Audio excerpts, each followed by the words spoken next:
You see someone winning, and instead of learning from them, you're sitting there bleeding. That's not admiration. That's self-destruction. Every scroll through your feed is you volunteering to feel inadequate. And the crazy part is you think this is normal. Here's what nobody's saying. Comparison isn't the problem. How you're comparing is killing you.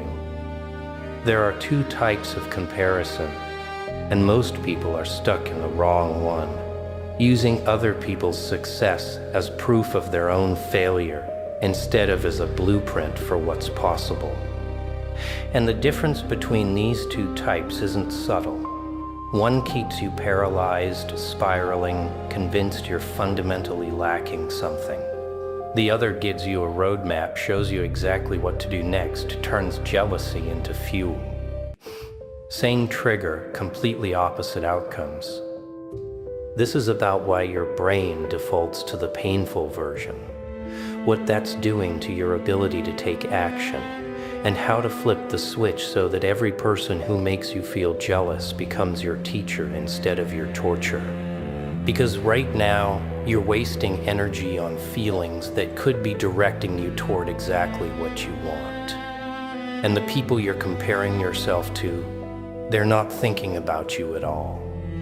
They're too busy building while you're busy bleeding. Let's start with the split. Torture comparison is when you fixate on things you cannot change.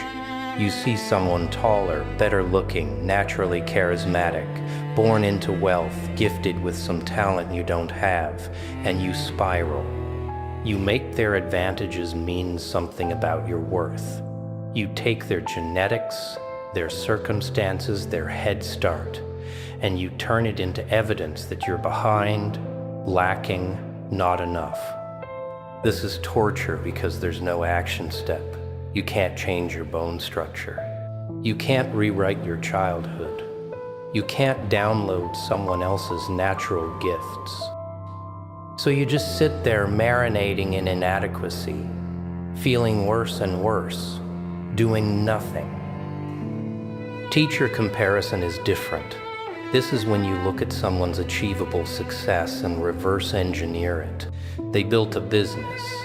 You study their process. They got in shape. You examine their routine. They developed a skill. You map out their practice schedule. This type of comparison has a question built into it. What are they doing that I'm not? It's not about what they have that you lack. It's about what they're doing that you could do. The focus shifts from fixed traits to changeable behaviors, from identity to action, from who they are to what they're doing. Here's the test that separates the two. When you feel that jealousy spike, that knot in your stomach when you see someone succeeding, ask yourself, can I change this in 30 days? If the answer is no, you're in torture comparison. If the answer is yes, or even maybe, you're in teacher territory. Someone's taller than you. Can't change that in 30 days or 30 years. That's torture comparison, and continuing to focus on it is self-harm. Someone has a better body, you can start changing that today. That's teacher comparison. Extract the lesson, implement the behavior, move forward. Your brain doesn't naturally make this distinction. Evolution wired you for upward comparison, constantly scanning for people doing better than you. This made sense when humans lived in small groups and your survival depended on knowing your place in the hierarchy. If you were at the bottom, you needed to know it so you could adapt, work harder, find a way up. But that system assumed you were comparing yourself to maybe 50 people you saw every day. People in your tribe, your skill level, your circumstances. Now you're comparing yourself to billions. You're scrolling through highlight reels of people from every corner of the planet, every economic background, every genetic lottery outcome. Your brain is still running that ancient software, trying to figure out where you rank, but the sample size is infinite and the comparisons are meaningless. You're a guy trying to build a business and you're comparing yourself to someone who inherited millions. You're learning to draw and you're comparing yourself to someone who's been practicing for 20 years. The comparison doesn't teach you anything. It just makes you feel like you're failing at something you haven't even properly started.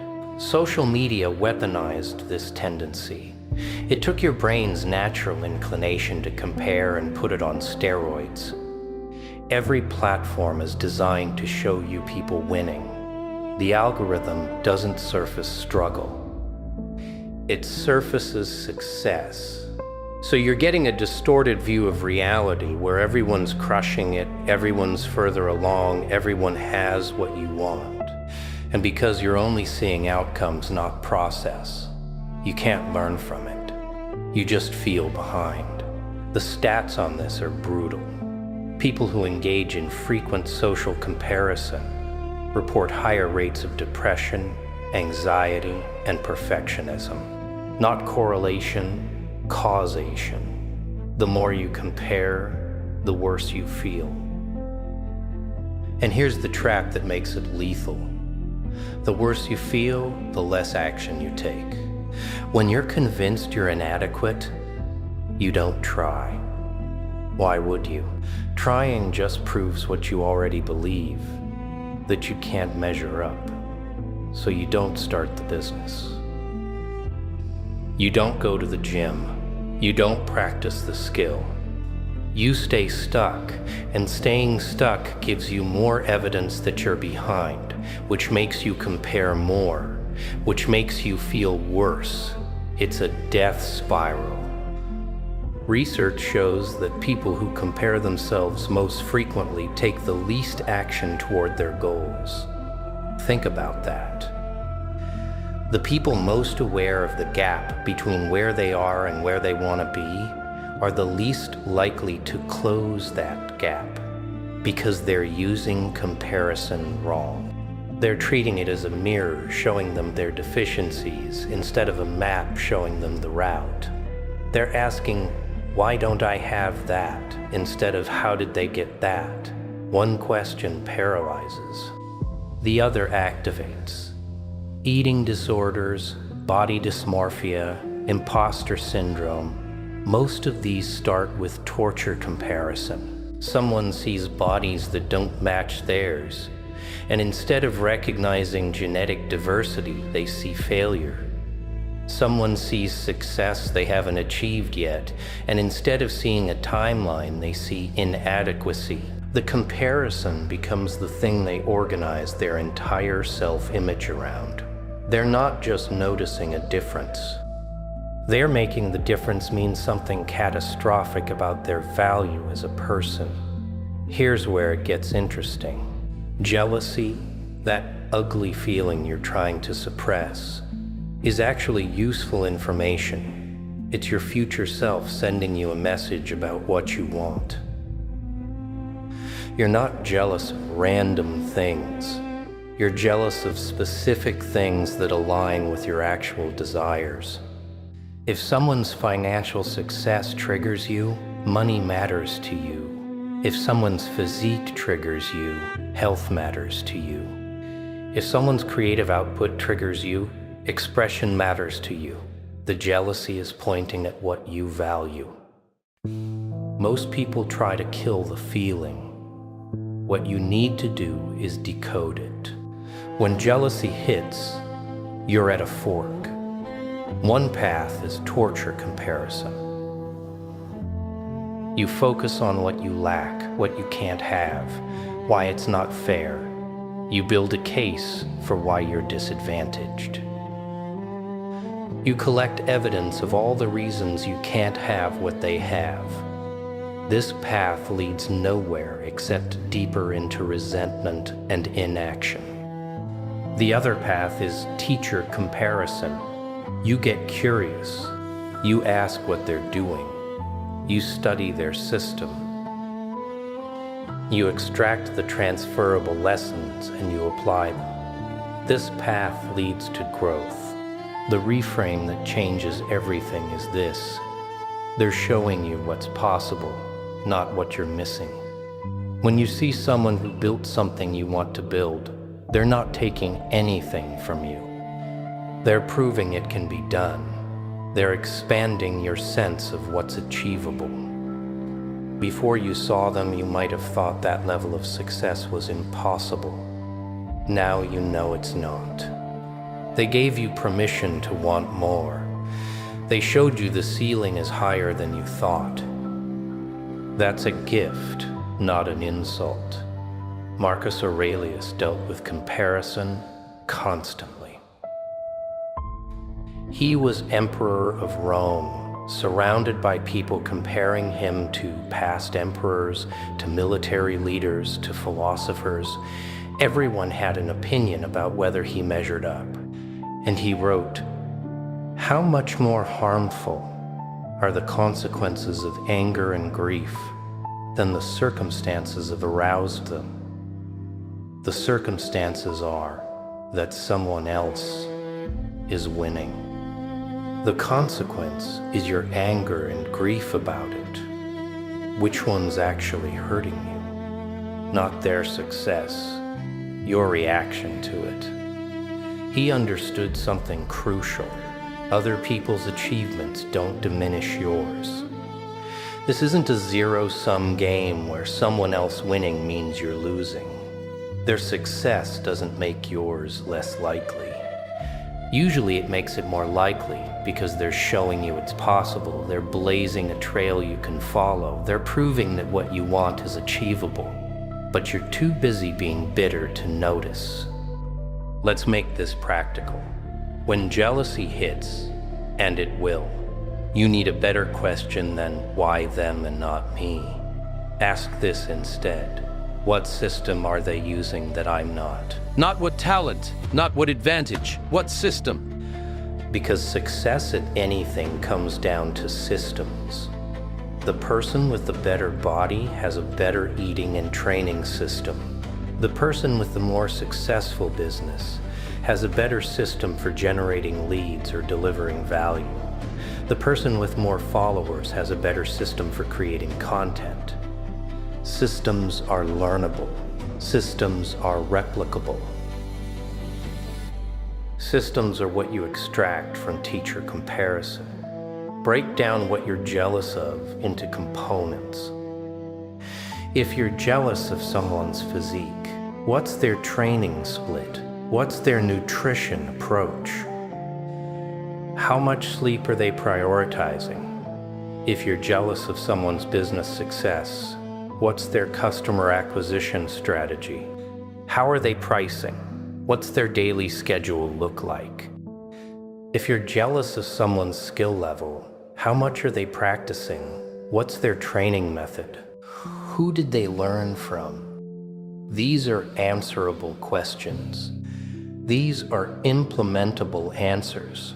Here's what separates winners from losers in this game. Winners see someone ahead of them and think, "What can I learn?" Losers see someone ahead and think, "This proves I can't." Same stimulus, opposite interpretation. The winner extracts actionable intelligence. The loser extracts confirmation of their inadequacy. And the really dark part is, both of them are right. The winner learns and improves. The loser believes they can't and therefore doesn't try. Both predictions fulfill themselves. You need to start catching yourself in real time. Every time you feel that jealousy spike, pause. Identify what type of comparison you're doing. Is this about something unchangeable or something actionable? If it's unchangeable, cut the thought off.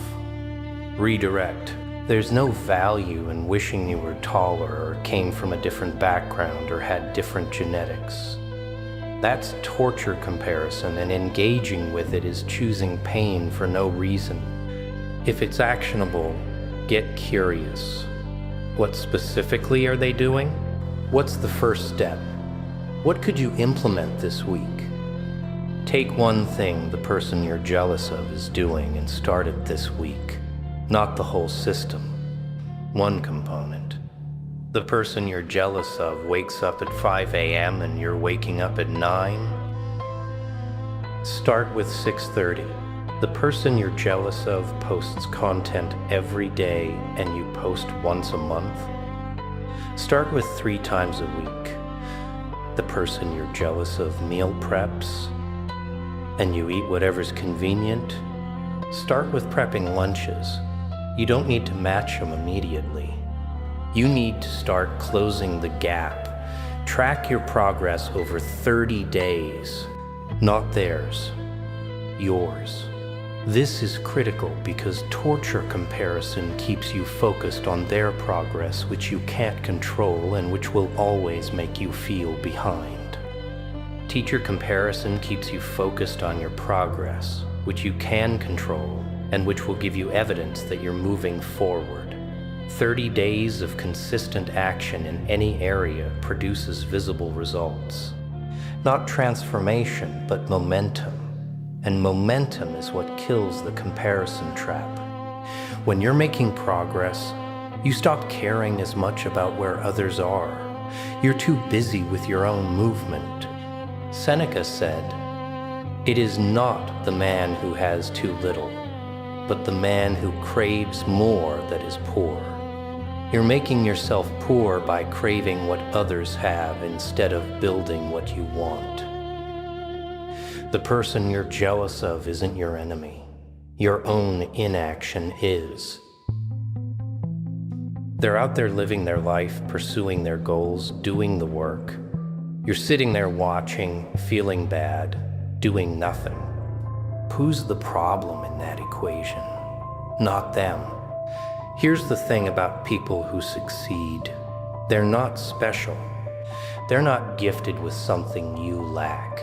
Most of them started exactly where you are, feeling exactly how you feel, looking at someone ahead of them and wondering how they'd ever catch up. The difference is they stopped wondering and started working. They took the jealousy and used it as directional data. They asked better questions. They implemented better systems. They focused on what they could control and ignored what they couldn't. You can waste another year feeling bad about what you don't have. Or you can use right now as the starting point for getting it. Every person you're jealous of is handing you a blueprint. They're showing you exactly what's possible with focused effort. They're proving that someone with a human body and human limitations and 24 hours in a day can achieve what you want to achieve. They're not magic. They just did the work. And the work is available to you too. The goal isn't to stop comparing. That's impossible and probably not even desirable. Comparison gives you information about what you value, where you want to go, what standards you're holding yourself to. The goal is to compare in a way that moves you forward instead of holding you back. To use other people's success as evidence of what's possible instead of proof of what you're missing. To study winners instead of resenting them. To extract lessons instead of excuses. Think about who triggers your jealousy most intensely. Not annoyance, jealousy, that deep, uncomfortable feeling that they have something you desperately want. Now ask yourself honestly, what are they doing that you're not? What daily habits? What long-term commitments? What risks? What sacrifices? Because I guarantee the gap between you and them isn't talent or luck or advantages, it's behavior. They're doing things you're not doing, and those things are learnable. The version of you that you want to become, the one you see when you imagine your ideal future, That person exists in the actions you're not taking yet. Your jealousy is showing you exactly what those actions are. Someone's physique makes you jealous. The training and nutrition discipline you need is right there. Someone's business success makes you jealous. The work ethic and strategic thinking you need is right there. Someone's skill level makes you jealous. The practice and dedication you need is right there. They're teaching you by existing. The question is whether you're learning. Start this week. Pick the one person whose success bothers you most.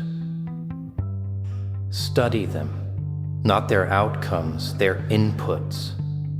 What are they doing daily? What did they do to get where they are? What can you implement immediately? Then implement it. Not perfectly, just start. Because the gap between where you are and where you want to be closes one action at a time, and you're not taking actions while you're busy feeling bad about someone else's. Your enemy isn't the person succeeding. It's the voice in your head that says their success proves you can't. It's the habit of scrolling instead of building. It's the choice to feel inadequate instead of getting curious. It's the pattern of comparing outcomes instead of studying process. Those are the enemies. And they're all inside you, which means you have total control over defeating them. Who triggers your jealousy? And what are they doing that you secretly want to do?